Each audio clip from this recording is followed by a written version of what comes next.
Well, as you've undoubtedly heard by now, the Tea Party is officially dead. Dead and buried, gone, it's done.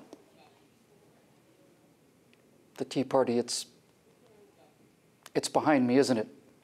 Yes, the Tea Party, dead and back and dead and back and dead and back again. It's poised to make major gains in the one place where it's most important and, parenthetically, where it is the least needed, namely Texas. Yep, it's looking good for the Tea Party in Texas. Now, as an honorary citizen of the great state of Texas, I cannot tell you how reassuring that is, because if we lose Texas, then there's literally nowhere left to go. Excuse me, that's all there. And lose Texas is 38 electoral votes, and you can forget the presidency for pretty much forever. So let's put that gloom and doom aside. We have some good news for a change, and let's bring in Steve Green and Scott Ott to discuss this hard turn to the right in the Lone Star State, which, of course, really means that Texas gets to remain Texas, at least for a while. Steve, for a while there, Democrat Wendy Davis, the darling of progressives for her principled stand against Texas taking a position on abortion that was still more liberal than most of Europe, seemed to be getting a little traction for a while there. She doesn't seem to be much of a threat now. And this progressive may, in fact, be replaced in the State House by a Ted Cruz-endorsed Tea Party Philistine. Huzzah for the Philistines!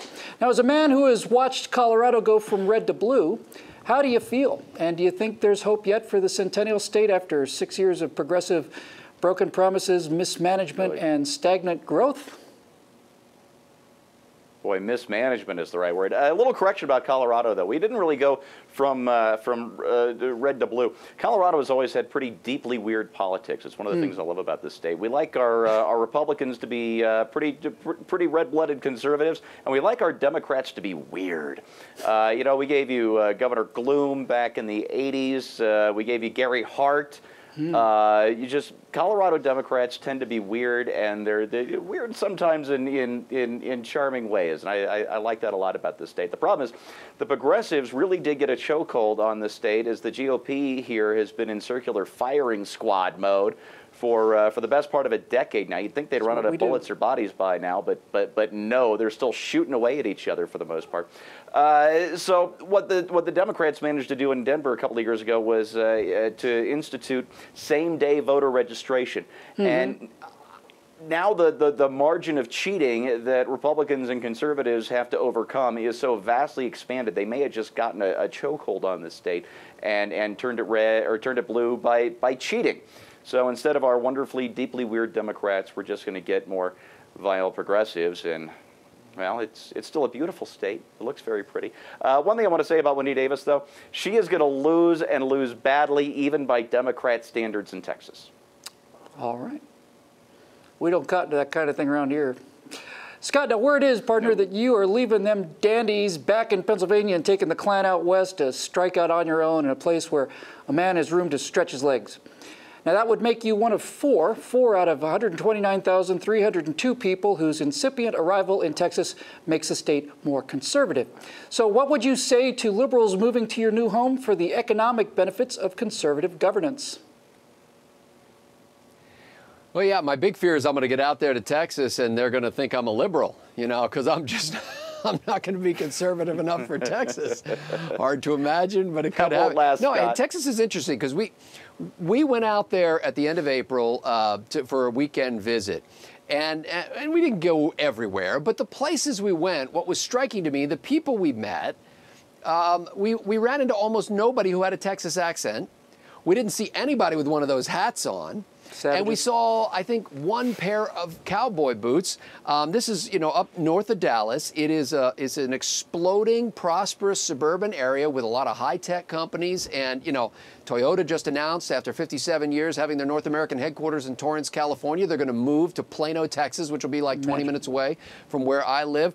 Texas is a problem for the Democrats because it's an incredible success story as far as the prosperity goes and the regulatory structure and the tax structure that's allowed that to happen, and even their education. Compared to other big states, Texas is one of the leaders when it comes to student performance in education.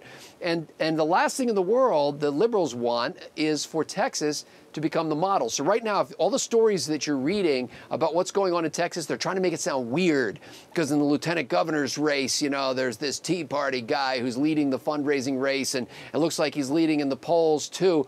In fact, it's so weird that the establishment Republican guy who's running against the Tea Party guy is actually claiming he's more conservative than the Tea Party guy.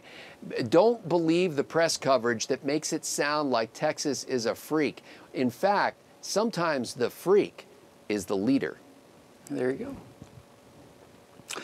Look, I like victories as much as the next guy, and God knows we've had precious few of them. And furthermore, it's probably not a good idea to say things like God himself could not stop the Tea Party from winning in Texas, since we've all seen the circular flying squad in action, and it ain't over till the cheerleader sings back in Texas. So, assuming we do have some Tea Party wins, you know, those radical lunatics who actually practice what the mainstream Republican Party preaches, well, then I'd rather win in Texas than anywhere else in the world, including my home state of California, because turning California red would be incredibly important, it'd be powerful, and it'd be cool. But keeping Texas red, well, that's essential. Because Texas is the Alamo. It's a place where low regulation, low taxes, small government, and individual freedom and responsibility are holed up, flying a flag with a cannon on it and the words, "Come and take it." Now the question is whether or not reinforcements will arrive in time, and if they do, they'll have their own iconic flag when they come over the hill. It'll be a bright yellow one with a snake on it. For PJTV, I'm Bill Whittle.